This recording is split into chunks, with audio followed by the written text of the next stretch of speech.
It was the scoop of the century. Under the banner of a world exclusive, the Pretoria News' 8th June 2021 headline announced, screamed, that a Tembisa woman had given birth to 10 babies. This was a fantastic distraction from the country's daily news diet of the 3 C's: COVID, corruption, and Carl Niehaus.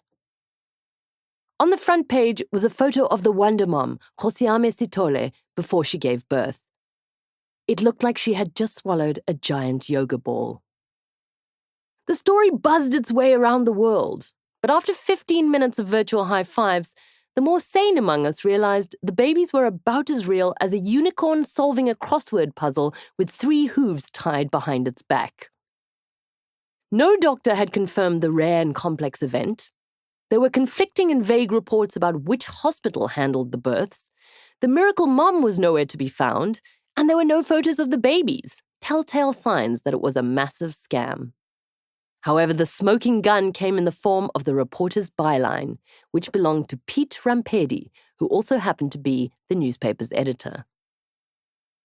Rampedi is no stranger to spreading misinformation, and his past journalistic sins include peddling the much-discredited South African Revenue Service Rogue Unit fiction when he was at the Sunday Times.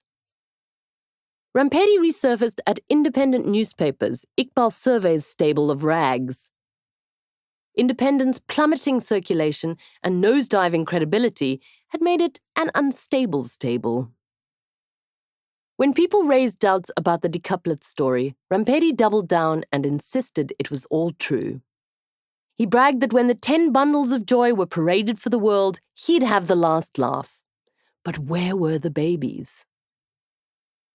A decouplets hunt scoured every nook and cranny of the country, but there was no sign of the babies.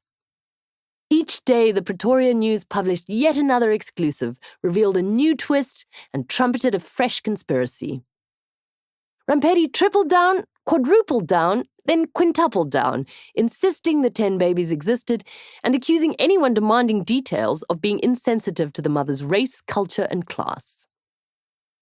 Even a report by a panel set up by Independent found that the story was a hoax. Panel member Muhsin Williams wanted to know why the focus of a world-exclusive story about a mother giving birth to decouplets was angled on an appeal for donations.